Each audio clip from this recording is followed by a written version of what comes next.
ছোটবেলা থেকে আমার ফুফির হাতের রান্না করা মুরগির মাংসটা আমার কাছে খুবই ভালো লাগতো। ফুফির হাতের রান্না করা মুরগির মাংসের টেস্টই আলাদা।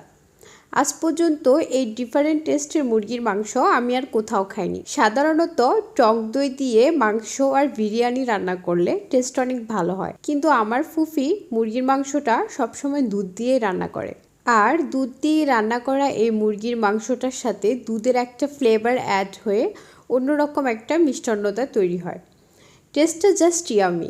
আমার অনেক দিনের ইচ্ছে ছিল এইভাবে মুরগির মাংস রান্না করার, কিন্তু করতে পারিনি। কিন্তু আজ আর কোনো কিছুই ভাবলাম না, ডিরেক্টলি ফুফুর মতো করে রান্না করা শুরু করে দিলাম। টেস্ট যেমনই হোক, এত টেনশন কিসের? ফার্স্ট টাইম রান্না করতেছি, ভালো না হলে না হবে। বাসায় যেহেতু কেউ নেই, আমি একাই তো খাবো, প্রবলেম কোথায়? যাই হোক, মাংসটা কিন্তু দুধের মধ্যে একদম লো হিটে কষিয়ে কষিয়ে রান্না করতে হবে। দেন গাইজ, আমি যে 1 কাপ দুধ মাংসের মধ্যে দিয়েছিলাম, ওই 1 কাপ দুধের মধ্যে মাংসটাকে ভালোভাবে আমি কষিয়ে নিচ্ছি।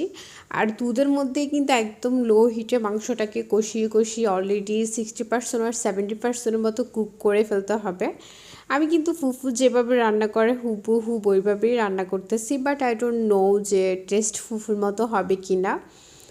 এখন আমি এর মধ্যে একটু করে টমেটো সসও অ্যাড করে দিচ্ছি। দেখো, এখন এর কালারটা অনেকটা চেঞ্জ হয়ে গেছে, অনেক সুন্দর একটা কালার আসতেছে। জাস্ট ফ্লেভারটা অন্যরকম আসতেছে। রান্না করার সময় এটার থেকে আলাদা রকম একটা ফ্লেভার বের হচ্ছে, যেহেতু এটার মধ্যে দুধ অ্যাড করা হয়েছে। দেন চিকেন আর দুধের জাস্ট অন্যরকম একটা ফ্লেভার। গাইস, আমি এক্সপ্লেন করতে পারবো না, বাট রিয়েল আমার কাছে খুবই ভালো লাগতেছে।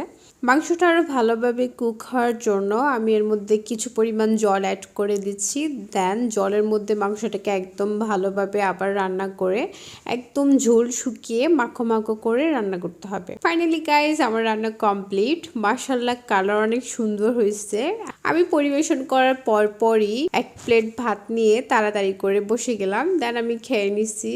Really guys, I can't believe এটা এত মজা হবে। আমি ভাবছি হয়তো মজা হবে না, যেহেতু ফার্স্ট টাইম ট্রাই করতেছি, আমি আর কখনোই রান্না করিনি। বাট রিয়েলি ফুফির মতো না হইলেও তারপরে এটা অনেক মজা হয়েছে। তোমরাও চাইলে একবার এভাবে ট্রাই করে দেখতে পারো।